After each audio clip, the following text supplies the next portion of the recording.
Chiamaka, I've seen you move in and out of business. Chiamaka is one person that is God said, though. If God is not saying, you not see Chiamaka in that thing. And you see, I have seen her shut down a 6-figure business because God told her, no, that's not the way. This is the way. What advice do you have for moms like me, like us, trying to navigate the business space? I mean, she moved from a business that puts her in the face to be popular. Like you move with the bourgeoisies, who and who, and then you are picking up something that is just like a behind the scene thingy. What's that like for you? What advice do you have for mothers out there? Okay. Praise the Lord. Wow. That was a lot to unpack, or that is a lot to unpack. But I'm going to try to keep my advice 3 bullet points. Hopefully I will not stretch it. So first is for mothers who are getting into business or who are already in business.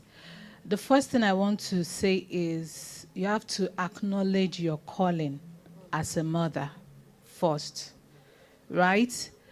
I don't know how many people here are feminists or all of that. I used to identify as a feminist. Is this something we can talk about here? Yeah, so I used to identify, but in recent years, I've just kind of stepped away from the label because I see that the label is now sticky with so many things. So I'm saying this to say that, first of all, you are called to motherhood. You're even called to wifehood.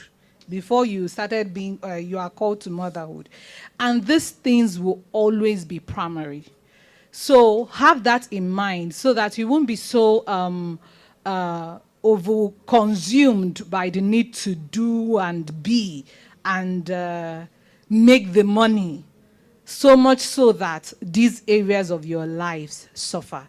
So that's number one, because I've seen people say things, do things, all in the name of, I'm a businesswoman, I have to make my own money, and all of that and all of that. So let's just, establish that and put it aside.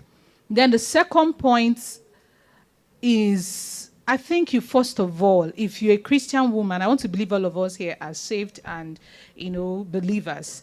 So I think it's first important that every aspect of your life is submitted to God. Now, I know these are not the figures and numbers probably that people will expect someone that is in business to be reeling out, but I am telling you from a place of experience. So I think it's important that every area of your life, including business, including anything else, is submitted to God. What do I mean by submission to God is that it is as God says, right? Ideally, Romans 18:14 tells us that as many as they are that are the sons of, that are led by the Spirit of God, are the sons of God. Do I have that right? So what it means is that this new life that God has called us to, you are not configured to lead the way. You are configured to be led. So you can't just wake up and say, oh, I want to be this. I'm sorry, you don't have that privilege. It is, oh God, what do you want me to be? Third is obey every leading in the line of business. Every leading, not your own. When I started out, January 18, 2015, God told me to do pen impact writing and publishing. When I found out that he's so obstinate with me not going into anything else. So I went into a retreat that January. I was reading a book a friend had gifted me, Girl Entrepreneurs by Madam Ibuku Nawoshika. And as I was reading it, I've been praying, fasting to hear God. I've applied for numerous things anyways. And then, I had that eureka moment. And God told me, this is what I want you to do. Shebi, I've received a map, or a roadmap on what to do. It's now to run with. I started. I was like, this thing is not really paying like that. And I went into, because I'm good at writing and content, I came online on Instagram, and when I say one or two things about writing, I see business owners coming to me to ask me when they want to write a caption. So I'm seeing money on the table. I went into content, and I created a page, Biz Content Coach, right? And I had another page, Pen Impact. I left it there. I was doing Pen Impact as when people come to me, they know I'm into publishing and writing and editing. When they come to me, fine. But you see that Biz Content Coach, I made money. If I need 100,000 today, I just wake up, think of what I'll run ads on. So you just think of, I can come and say, I can come up with, let me create your monthly content plan for you for 14,000 naira. It will come with the images, the pictures, the caption, blah, blah, blah. I run it. 7 people. My money is down. I solved the problem I want to solve. So it was easy. And I started building. Before you knew it, I had almost 17,000 followers on Instagram. You know what that means?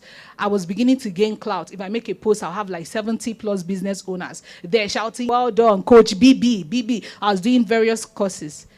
And God said in 2021, in fact, I just learned how to design website. So I was learning many things. I learned how to design website.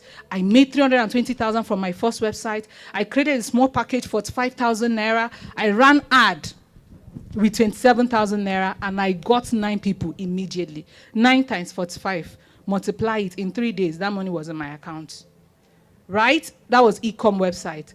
And then I became pregnant, and I was struggling. I went to God. I believed in supernatural, this, da. Why am I being this sick, having hyperemesis? And God said, this is your time to shut down. Look, I thought it was to shut down and rest. In answer, I should shut down the business. Before then, I had lost my 17,000 page on August. And I heard, this is me closing this door. But you know we are stubborn. Okay, sorry, I'm stubborn. So I say, God, you know, when I will now hear another preaching that said, the door that seemed to close, God will open again. I went and opened another page. And said, Biz Content Coach is back. And I started again. And God said, shut down that business. That was the business I shut down. At the point where, in July of that year, by July 3rd, I had already made 1 million. So, this is the business I shut down for Pen Impact that is bringing, maybe after 3 months, one of my friends, thank God for Raquel and very other wonderful people, will tell someone that there is their friend that is a publisher, and they will come to me for one editing. So I was but when I took that sabbatical that God wanted me to have. And I went to him and he said, what did I tell you to do? And God gave me a second chance. And this time I came in submission. I used to hustle. I no longer hustle. So I came in submission. I did what God wanted me to do. He gave me an opportunity to raise money. I raised the money. And with the support of my husband, we started Pen Impact in another way. And I can tell you things I thought I would do in 2025. I don't want to take your time. But please submit to God. Things I thought God by 2025 would do it. We started doing it in February.